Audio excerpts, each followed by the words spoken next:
This is our stone installation video guide for tranquility water features. In this video, we're just going to very quickly cover the connectors for the pump, the final installation for the stone water feature that we've now put in place. We've done the light installation, we've got the tube running through, we've connected the pump up, we've connected the light up. What we want to do now is we want to get some water in the reservoir below and cover up the final access hatch. So with the access hatches, generally speaking, sometimes the stone features do go over them. In this case, it just about does here. It doesn't matter, obviously, you can just tip the stones back. They are only for access as and when, so you don't need constant access to this. And also it's probably be covered in shingle at the end of the day when it's in your garden, so you won't see it regardless. While we are talking about that, obviously the grids that we do supply, they come with a 5x5 holes there. Obviously with some smaller stones and shingles, they are just going to fall through. So what we recommend, although not supplied, is you can get a metal gauze that just goes over that, or a pond gauze, and then that just allows you to put the shingle right up nice and close to the stone feature itself. We will be covering that in this video actually. We don't supply it, but it does give that nice extra finish when you're using smaller stones. So obviously if you've got some larger sandstone pebbles, they don't go through that and you can cover the area, but with the smaller stones, you just want to cover this grid up so that obviously the stones don't fall through and get into the sump area. So what we've done now is we've got the pump installed in the sump below.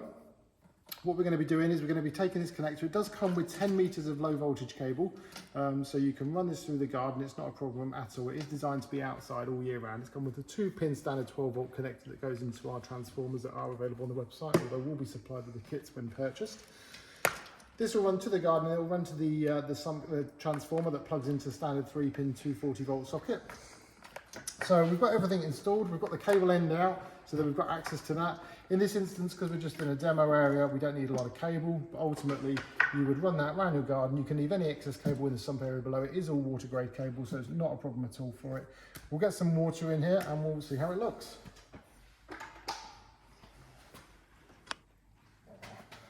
So we just want to pour some water into the sump area.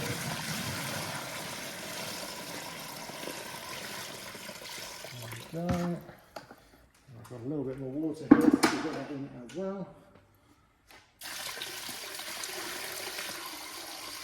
So we've got plenty of water there. Perfect. So when we supply the stones, we do always try and make sure we get the right length of tube work for the features themselves. However, on occasions, sometimes the tube is a little long. So if you've got any excess tube, we don't want that to kink up underneath the feature itself. So you can either cut this down with a pair of scissors or make sure that when you install it, it doesn't get any kinks in it, because that will affect the flow at the top of the feature. So just make sure that the tube that comes out the bottom of the feature, where it goes to the pump, isn't excessively long. As I say, you can cut that down or just make sure it doesn't have any kinks in it. Once you've got it all installed, you'll be able to power it up. So we'll get this one connected now. And then obviously this should allow the light to come on at the top. So all the lights work with the pump connectors themselves. So on a mains power system, the light will constantly be on while the water's flowing. On a solar system, which we also advertise as well and do sell, the lights only come on at night time. They work off the light sensor that's integrated into the solar panels. So these don't come on all the time. They only come on at night time when the feature is running. So with this particular one, it looks like we've got it fairly level. Got a good flow on there as well, nice gentle trickle.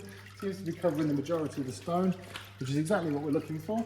But if after doing this and you've got the water running, you do find that potentially it's coming to one side, or it's not exactly as you want, or just over final settling in, what you can do is you can manipulate the stone, put some packers under it, and obviously you can manipulate that so that it goes exactly where you want it to go. Ultimately you want this as level as possible, because obviously that just makes it easier from the outset.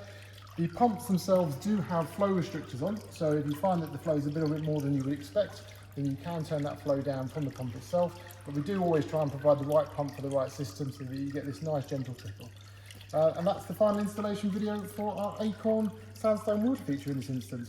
What we're going to be doing next really is more decoration, so we will just cover this area here with some shingle. We'll be getting some stones on here so it all looks nicely dressed up. But when it comes to the installation, that's pretty much everything you need to know.